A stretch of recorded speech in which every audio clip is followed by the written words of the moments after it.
state my name and my stage name. Mm-hmm. Just from record, it's not going to be on there. Terius Gray, stage name Juvenile. Tell me where you grew up.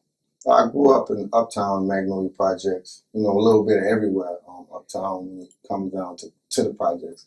St. Thomas, Little Melfamine, a lot of the Magnolia. What did your parents do? Well, you know, my mom was kind of like a single parent. My mom worked at the cleaners.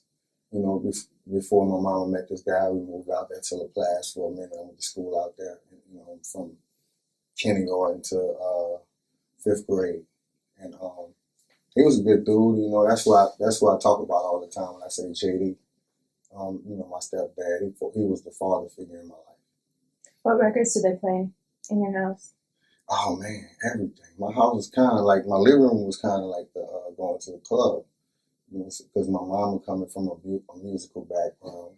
Did she play instruments? Did she sing? Nah, she didn't play instruments, just that a lot of people in my family either played instruments or band teachers. You know, like Birdman, the band teacher, was from Forshey for many years. That's my first cousin. A lot of people in my family played the guitars and stuff like that. I wasn't one of them. My mama wasn't one. We didn't pick up on that. But she was really into the music. She knew like a million songs. So we had a lot of records, 12 inches everywhere. Every kind of, whoever was popping. A lot of Rick James, a lot of Cool in the Game. Me personally, I like the Gap Band. You know, when they played the Gap Band, Charlie Wilson, and a lot of that, a lot of James Brown and Tina Marie. The list is long, man. What neighborhood music were you hearing around? Like, who do you remember seeing performing just in your neighborhood or in block parties or second lines or whatever? The first one, I gotta say, from my neighborhood, it gotta be, I'm gonna say 3-9 Posse, like KLC, and they had like the whole Uptown pretty much supporting them because they had this big group. And between KLC and Dog, they pretty much did the production and the rapping. Mm-hmm. And they had a lot of people involved in the group, like Mr. Cool, Corey C, and the list goes on. But they was the ones who really got the things going. They got that Pass the Snake song out there, and that they had a couple songs, Ask Them Hoes, and they were the first ones from my neighborhood popping. Mm-hmm. So backing up, did you ever want to play an instrument? Did you think about that, or was your musicality something that did you always gravitate toward rapping? Nah, I was good. I was somebody who picked it up from day one, from the first, you know, the first Grandmaster Flash album, the Melly Mel. I picked it up from day one. It's like a jungle sometimes. You know, I wrote the rap, I learned it, and I realized I had a talent, and I was at it early, way early. What was the first rap song you ever really fell in love with? That I really fell in love with? Mm-hmm. That one. Yeah. That one. Just that, you know, because I felt like it was something that was going on in my neighborhood. It related to me, you know, and it was a lot of cats came after that did their thing that I fell into, like LL Cool J. LL Cool J had a big influence on me. Mm-hmm. Eric B. and Rakim, big influence, like, you know, but it was I was one of them kids who listened to everything. If it played on the radio and it was real popular, I made it my duty to know it. It's my thing. Yeah. So when did you first meet DJ Jimmy? I mean, you put out that record with him in 91? It really wasn't a connection between me and him. It was really more of a company thing with me and DJ Jimmy. I kind of like met the people who was working with on his music. And, you know, he kind of knew that I was from the project. He knew my people. And he knew I was talented because he used to listen to me all the time. Because he had a girlfriend stayed on the next coach over from me. And he convinced his people to let me be his writer. And that's when people start really paying attention to me, because I was actually the cat from the porch who everybody came to the project and stole from. Mm-hmm. But I wasn't a person old enough to go to the clubs, and I wasn't a person to be attacking everybody because I couldn't prove my point. Mm-hmm. So what was the first public performance that you really remember? I mean, aside from porch stuff, aside from stuff just in your neighborhood, what was the first time? It was obviously before. The When record I came out performed with at Juve. the Big Easy, for me, Yeah, so when was that? the Big Easy, the whole city came out to see me. And that was Bounce for the Juvenile. Mm-hmm. That was only because I wrote the whole album. They let me get a song in on the album, which was kind of my stepping point. Because the song started popping on the radio. I wound up traveling, doing shows in different states like St. Louis, like all over Kentucky, all over the southern region. So I pretty much was making a name for myself from my pen. Mm-hmm. Mannie said he used to come see you at Big Man's. Oh yeah. Go way back. Nah, see, that's before I even made a record. Mm-hmm. That was when they used to give me opportunities to get on the mic. I really wasn't old enough to be in the club. But Big Man was one of the people who knew me, knew my parents, knew my dad, knew my stepdad, and used to see me around it because I used to live in the alley right by Big Man. And he gave me my first shot. Mm-hmm. So we were talking about your first shows, and I mentioned Big Man's. What other places were you playing? Newton's, really my spot.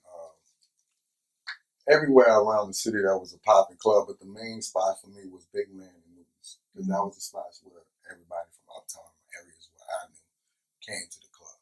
Do you feel like Magnolia had a specific sound as compared to other projects or as compared to other neighborhoods in town? I think we had, how could I say this? I just think we had a nest full of talent at one time. Mm-hmm. I wouldn't say a certain sound, because I think our sound was the whole city. And I think we were trendsetters because everything we did, everybody followed us. Not just that, dressing too, dress code, certain things we did back that people followed us. But I think, the way we went about things and the way we supported, the way our people got behind us and supported us out the project made us a little more special than everybody else. Mm-hmm. Because they made us who we are. A lot of them, I can't lie. Like it's kind of like they was our 12th man. Yeah, I think so. What happened in between Bounce for the Juvenile then and your '95 record? I mean, that was 4 years that went past, and you were really, really well known locally. So, what was the impetus for this? And I forget, was it Warlock Records that came out on? Nah. '95. What was Warlock? Really, the whole Warlock thing was something that I tried to work out, and it kind of ripped me off. So it's not. It really was never nothing there. It was people thought something happened there. Mm. I kind of put an album out with them, but nothing never happened. We never made it to the second stage, so the album kind of never developed until after I got popular with Cash Money, and they started coming out with the music. It made it look like the album came out. I'm like, man, this music never came out. So that was just a crazy situation right there. But things didn't work out for me like I wanted them to. So I went and got a job, started working, and got a good job, enjoyed my job. Got it working into the oil industry. Don't want to say the name of the company because I don't want to, put them out there. But it was a good job. I was a foreman. I kind of had 5 people working under me. People that I hired really didn't know what they were doing, but I still was giving them jobs anyway. And I bumped into Cash Money. And one thing, if you're good at your craft, you're gonna always, even though you're not involved, even though I wasn't in the music world, I was writing. And I was loading up. I really was loading up. And when I got an opportunity to rap to them, they was gone. The next day, go man, I can't even sleep. Some of the stuff you told me, man, oh, you ready? I was like, man, I hear you, but I ain't quitting my job. So we went backwards and forth for a few weeks, and they look, if you want me to quit my job, you got to pay me this a week. If you pay me this amount of money a week consistently for 2 months straight, then I'll consider quitting my job. I still didn't quit the job. I put in the leave apps. But that's how they got me. You know what I'm saying? They got me with the money. Mm-hmm. Well, luckily, whenever I ask anybody what the first New Orleans songs or the first songs in New Orleans that really sounded like New Orleans, I always say Solja Rags are hot. Both of them, your records. Yeah. And, about Because I think because I played third person, if you listen to both of those songs, it's kind of like me playing third person. It's kind of like, I need you to make this song work. I need you So it's all, this song ain't about me. It's about me and you relate. Like, huh? You mean bringing it? Like this happened to me. It's happened to somebody I know. This happened to somebody around me. But it happened to you too, huh? You know what I'm saying? And that's the whole thing was like just playing the third person. Mm-hmm. You know, and I kind of like I'm up to my old tricks again. Put it like right now I'm back up to my old tricks. I got Mannie fresh back.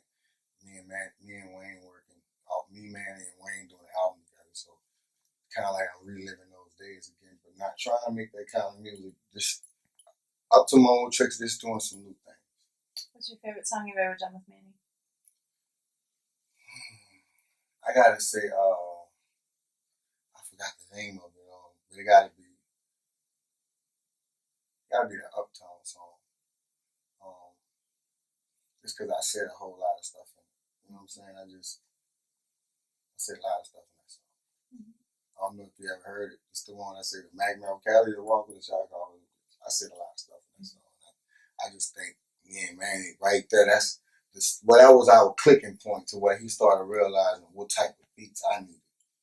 You know, because he was used to making like a certain kind of beat for this group, a certain kind of beat for BG, and it was kind of translated to me. I was like, nah, I need faster. I can't do slow. I need faster. And now I don't even have to tell him that, you know.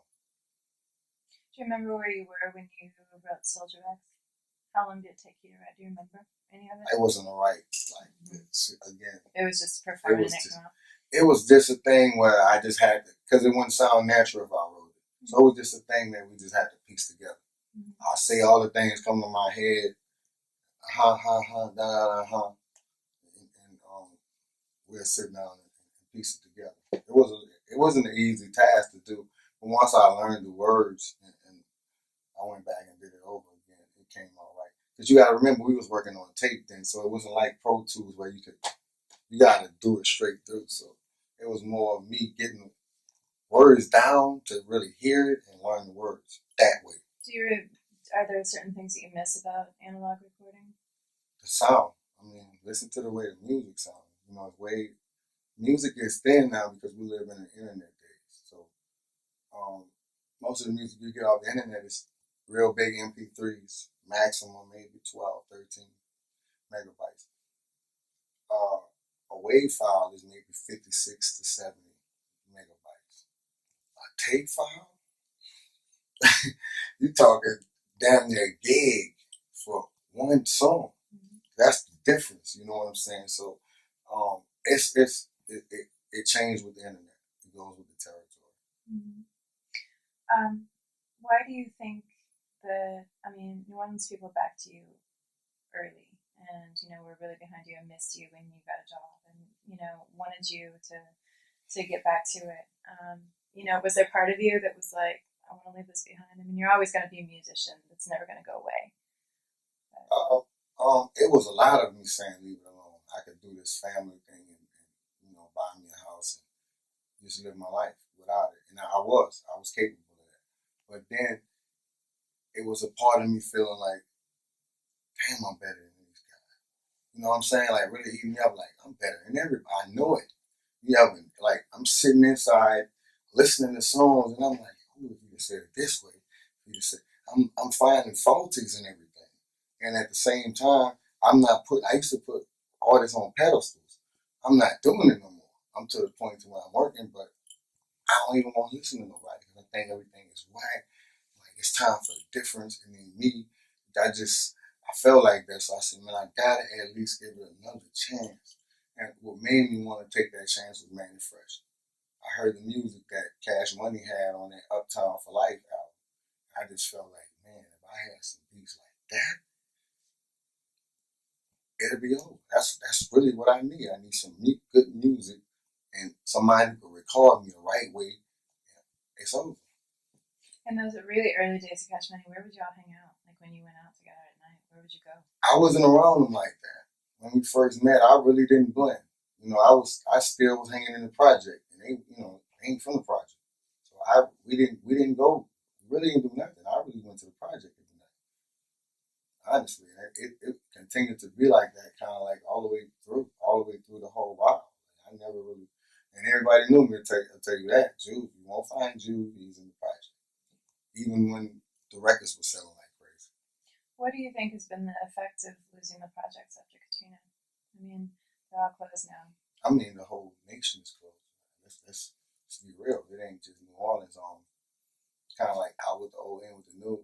I don't know if it was a business venture, a great business venture, a bad business venture. I don't know. But I just noticed the change in every city and everywhere it was a low income area. Now it's different now. And I just think it was going to happen to us anyway. Just Katrina just made them speed the process up. Mm-hmm. There were a lot of good things that came out of the projects. There were a lot of complicated things. But I'm one of those people that I'm a realist, and I want my people to know and understand, because a lot of us, we didn't never understand what the projects was for. Never. It's for you to better yourself. You move there to better yourself. And when you do better yourself, you move out and you leave room for the next person to come in to better yourself. And what happened, we weren't moving out. We was bettering ourselves, making a little more money. We were staying there. So what made them want to tear the projects down is what was the program wasn't going how it should. They planned it to go. They planned to move people out, people better themselves, and da da da da da. It didn't work out like that. What happened with us was the projects got passed on to the kids, then the kids passed it on to their kids, and it got passed, and it just kept on recycling. So I think the government got tired of that. Mm-hmm. How often did you perform with live instrumentalists? Just in the neighborhood, on the street, or whatever, like a little brass band ensemble or whatever. How often did that happen? Probably never. Yeah. I'm more of a DJ. Most of the time, I perform in the neighborhood was DJs. Mm-hmm. Probably never. The only time I did do some live stuff later in the game was with Galactic and a couple more local bands, Trombone Shorty. Mm-hmm. And, why was it? Was it just because rap was seen as different, or? I think that's everywhere. I think with hip hop, it's more about the bass, the sub, the bottom, the snare, and the rapper. They say the beat and the DJ and the rapper. I think, and everything, everything else that comes around that now is the music and the singer and whatever it is, it's still kind of like the same thing. Mm-hmm. What about Slow Motion? I love that song. Strictly, and it's something that I don't never take credit for, because it wasn't a song that was made for me all by me. In the beginning, me and Slim was doing swap out songs, and this was one of the songs in the swap out. But it wasn't swap out for me; it was a swap out for him. I was doing the song for him, and at the time he was signed to Koch, and his whole thought of Koch was they weren't gonna put the song out the right way.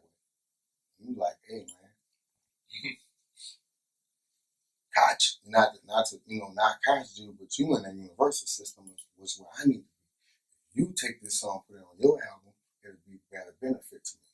So I went with it, and it worked out. He was right, you know what I'm saying. And the bad part about that is he didn't survive to see the outcome, but he was right. Mm-hmm. He knew something I didn't know. Maybe tell me a story about him that most people would know or that I wouldn't know. It doesn't have to be something crazy, just some nice memory that you have of him. My greatest memory of him is Lil Screen. Used to call him Max Screen.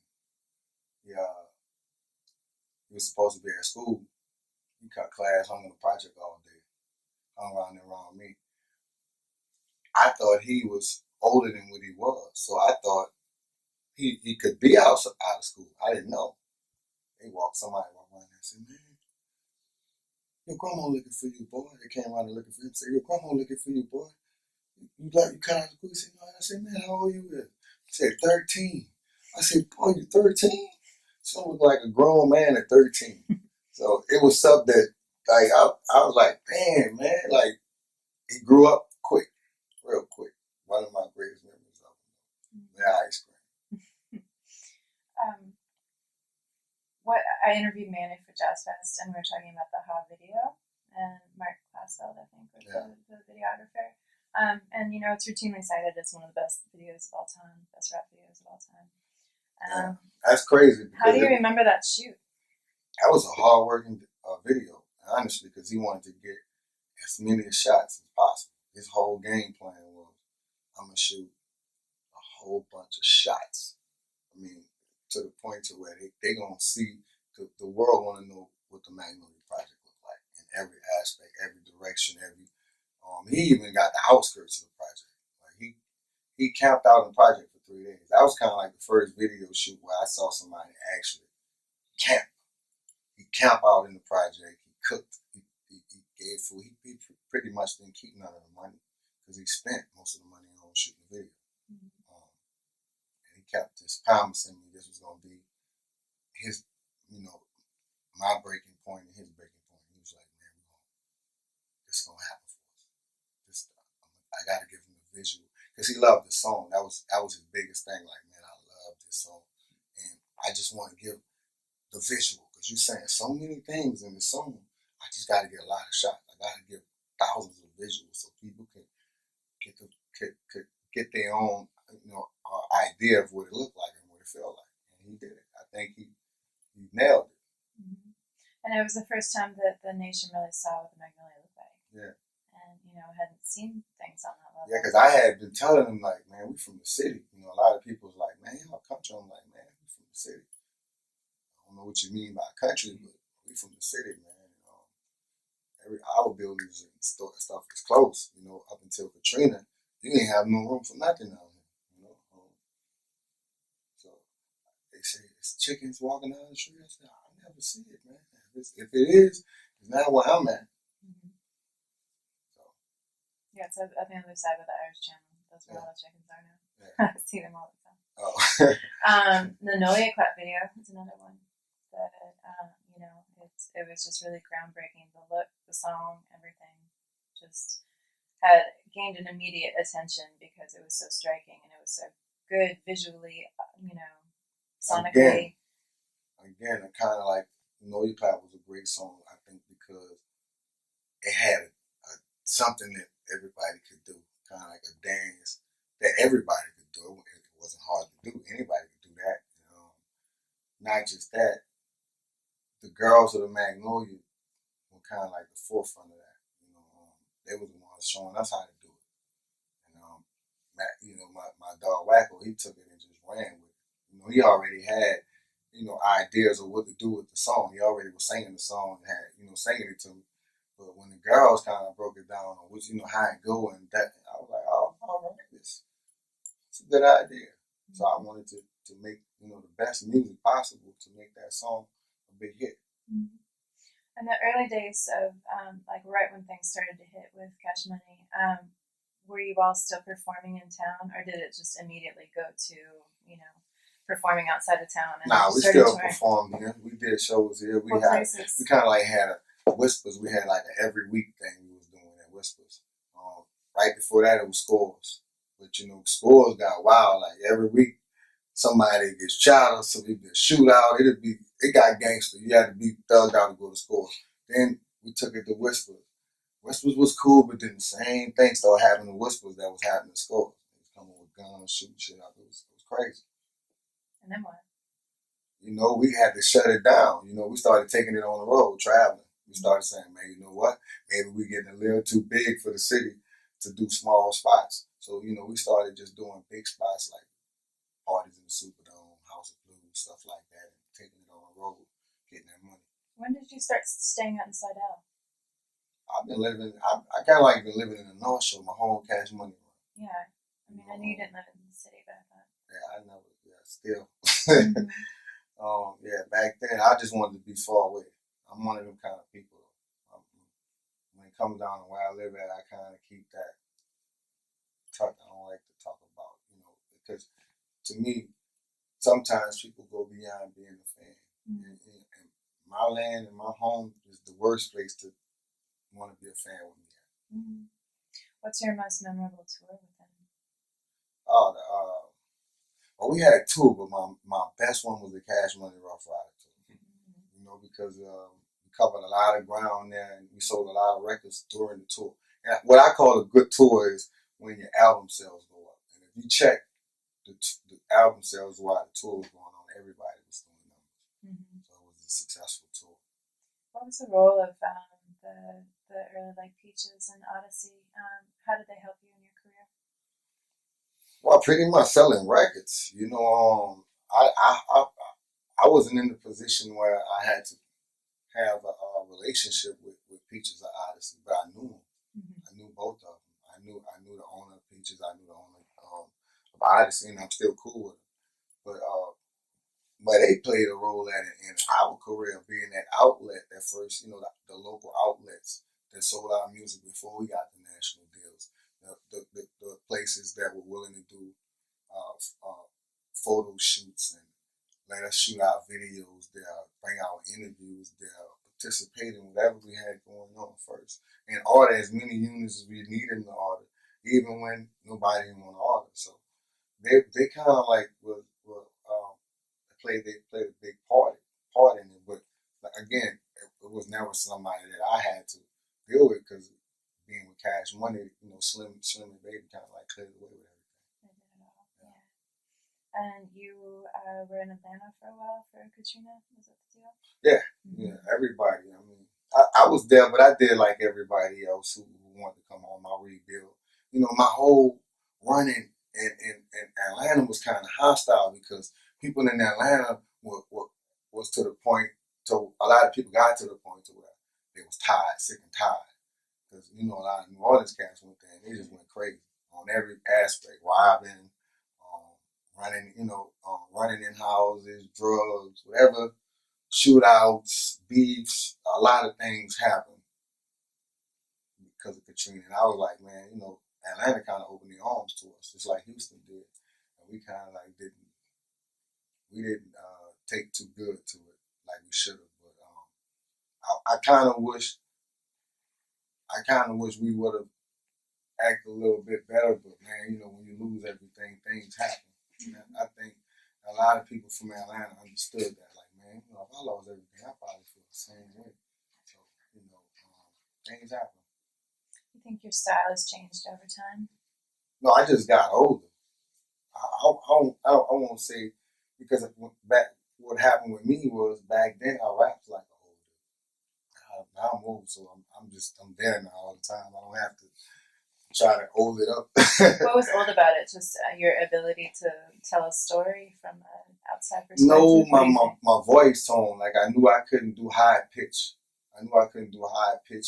Stuff like that. So I kind of like stayed in like the older guy's voice. I had an older voice from the beginning, so I kind of like stayed there. Mm-hmm. Yeah, I can see that. Yeah. With the Hot Boys, what was your favorite performance in town with the Hot Boys? My favorite performance here? Mm-hmm. Now that's a good one. I got to say our first performance in the House of Blues as a group. What was it like? Because we got a stripe on the wall because of that. It was packed, and we just tore it down. We sung damn near every song we had. What's your favorite Hot Boys song? My favorite Hot Boys song? Maybe I know with that. There's a couple of them. They gotta be Hot Boy. Nah, I need a hot girl. I ain't even on it, but I gotta say I need a hot girl. Mm-hmm. That's the one. That's pretty good. That's the one. Tell me. Mm-hmm. How would you describe New Orleans rap to somebody? Or how is it different than other places in the South? We don't sound like anybody else. I think the fact that we have our own way of talking, our own speech, our own language, our own sound, the fact that we kind of like don't follow anybody, to be honest. New Orleans always did have his own sound. If you have something we like, we mix that into our sound. But we don't take nothing. So I would describe it as festive. We like to enjoy ourselves. Even in that, we like to celebrate the day. So I would just describe it as real festive, real colorful. Mm-hmm. Party music, but with a message. Yeah, for sure. How much? You were around. You were performing during the time that bounce was really becoming, a big deal. Did you sense a change in the music? Did you sense it moving toward a specific direction like that? Nah. When you're making these songs, you don't know where it's going. I'll be a lie if I say I sense. Nah, I just, I try to just make songs that I think people gonna like that I like. I gotta like it first. And I just think if a person could relate to this, they gonna like it. That's how I think when I make songs.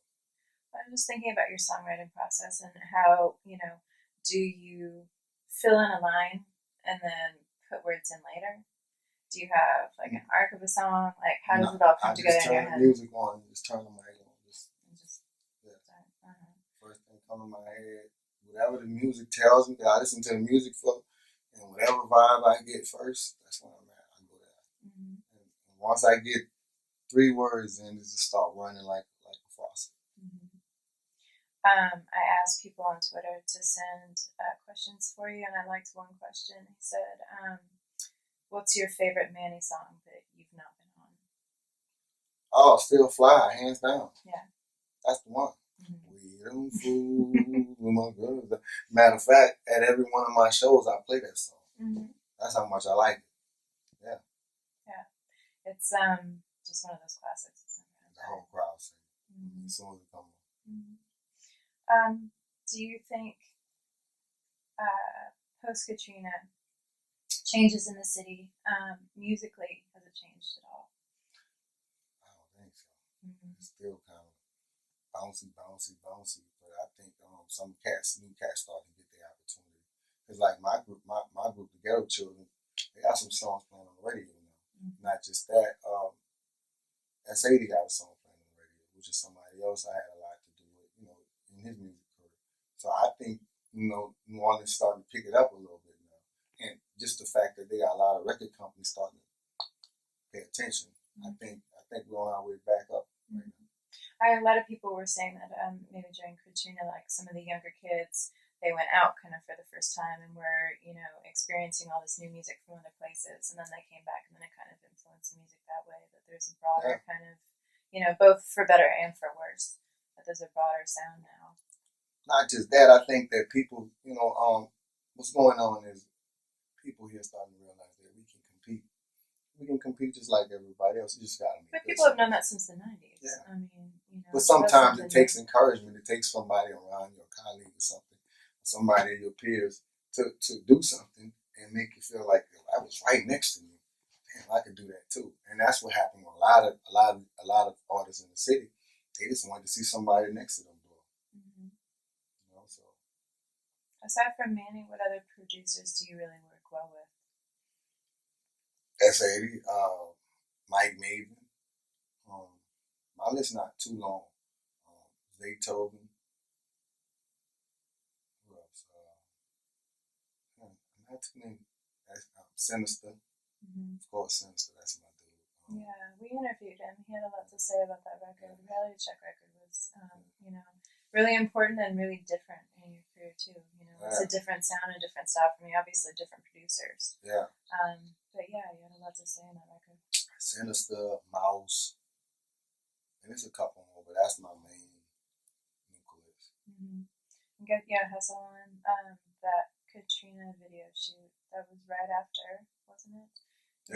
Hustle. Yeah. Get your hustle on. Yeah, crazy because they actually let me back there where a lot of the damage was and let me shoot my video. I saw some stuff back there, boy. I don't think people could have handled if they seen it. Yeah, I mean that was just maybe 2-3 months after, right? Yeah. It was cold outside. It was cold outside. It was houses turned upside down, houses in the street, houses the other way, cars here, just stuff. It was a disaster area. Just something I don't think anybody could have handled. I was out there getting emotional because I knew I lost my house too, so I was out there like, man, I don't need to be out here when it get dark. I ain't even gonna be there when it got dark. You're doing new stuff with Mannie and Wayne. When y'all get together and work, is the sound different than it used to be? You know what's funny? It sounds like back then, and I don't know if it's purposely, but it sounds like back then. I told him that. I said, man, I don't know if we're trying to do that, but it sounded like back then. No BS. Yeah, I can see that y'all bring it out in each other. I guess so. Me, what it is the competitive edge between me. First of all, Mannie talented between me and Wayne. we know Mannie talented. We know he's good at making music, and we know he'll change the music on you. You'll rap the one thing, and you'll come back and hear something totally different. And he'll be like, man, let me change my lyrics. At least let me get on that vibe. He'd be like, no, because if you do that, you're gonna change the way the song goes. And it's like he always knows something we don't know. So it's kind of like, don't focus on that. Focus on outdoing Wayne. If not outdoing him, be right there with him. Compliment him, because you know right now he the biggest guy in our group, and we're not gonna sit here and act like, oh, man, be right there with him. Not at this point in time. It was like that back in the days, but not right now at this point in time. So it's kind of like me following the leader and let Mannie make the music. Mm-hmm. What haven't we talked about that you want to talk about? Oh man, you covered it all. To be honest. I'm trying to be quick. I'm trying to go through things quick. The fact that I'm a married man. Mm-hmm. I enjoy. Your wife is lovely. Thank you. I enjoy doing the family thing. I got 4 beautiful kids. One of them right now, my baby boy, he's on my neck about this car thing, because he's been taking driver's ed, going to driver's school. So just that, that's really what my life is. That, and consume with building this new studio, because that's something else that I do too. Mm-hmm. Build studio? Yeah, I can build studios. Mm-hmm. Yeah, I mean, so much of it is about, finding a way to shape the place to create the sound. Yeah, well, sound absorption, sound blockage, different things. Trapping bass. Different things, different tricks and stuff you can do. Like it's how you set up the room to sound for something. So it's something to know. So many people have lost so many people. What's been the effect of violence on the music, or on songwriting, or on performance, or on anything? What you mean you say like how has violence in New Orleans affected your songwriting? I mean, I think my songwriting process from the beginning was kind of a product of violence, meaning that I grew up around violence.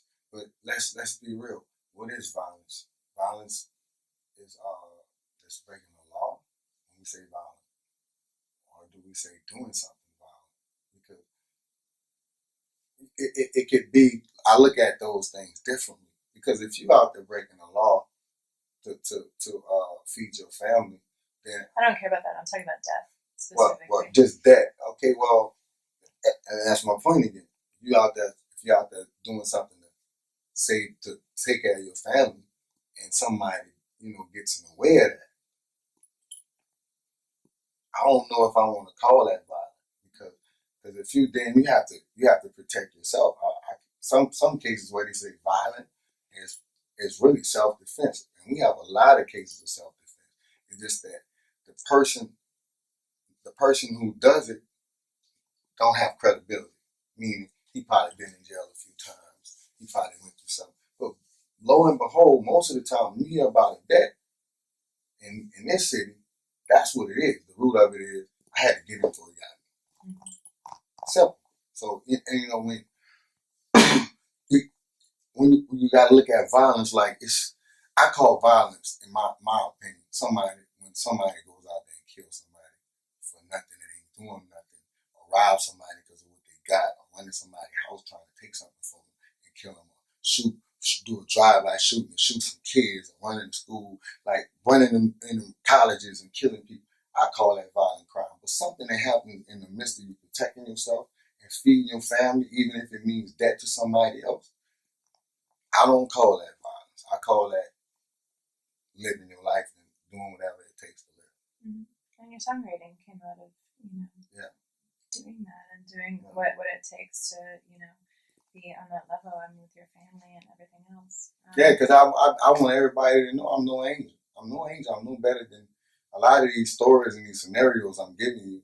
Some of them are mine, and some of them are true. But I'm not about to sit here and testify and say I did this, I did that. No, I'm not about to do that. But some of them are true, not necessarily saying I did something, somebody else did something. I just know these stories, and I feel like it's only one way to tell these people in saying it the way that I say it. I never use a name, and if I do use a name, it's an example name. It's not that person's real name. Mm-hmm. You know, so. Mannie said, New Orleans is a city that always roots for the bad guy. I think that's true. Yeah, I don't know why, but I think everybody roots for the bad guy. I never really, I don't know too many stories to where, I mean, girls too. Girls like bad guys. I don't know too many girls like saints. Wish they do, but just don't know too many. Mm-hmm. That's true. What do you want to do in the next 5 years? Really? Run my company, sit back, venture out and do different things in the music business. CEO, that's it. Not necessarily rap. Mm-hmm. Do the Jay-Z thing, you know what I'm saying? My daughter been graduated from school for two things, for law and fashion. So probably jump into that world with her and do the music thing with my son. That's it. Mm-hmm. I'm not asking for too much because I'm pretty much I'm okay. Where do you think your son's style comes from? Obviously, you're his biggest influence, but when you listen to him, what do you hear? My son was a big Wiz Khalifa fan, but he don't follow, like he not, like right now he not following Wiz Khalifa like crazy, but that's, he had a lot of different artists. Like I was never his biggest influence. Well, he's not gonna tell you that, but obviously. Yeah, but I didn't. He know my songs. Don't get me wrong. He know my songs. He done remade my songs and stuff like that. But I really think when it stuff that's triggered him to rapping was artists that he liked, and it triggered him. I think when Wiz came out, he was rapping already. Now he'd been rapping long before Wiz came. He heard Wiz, but yeah, I think that triggered him. Mm-hmm. I've seen him perform. It's good. He's hype. Mm-hmm. He go up and down a lot. He's tiring. Yeah, if you bounce up and down with him, you'll be tired. Yeah, you get it in though. You heard the remix with him, Wayne, and Mannie? No, not yet. Yeah, nice. Yeah. That's all I got. Okay, peace. Thank you. Peace. Thanks, y'all. Thanks, everyone.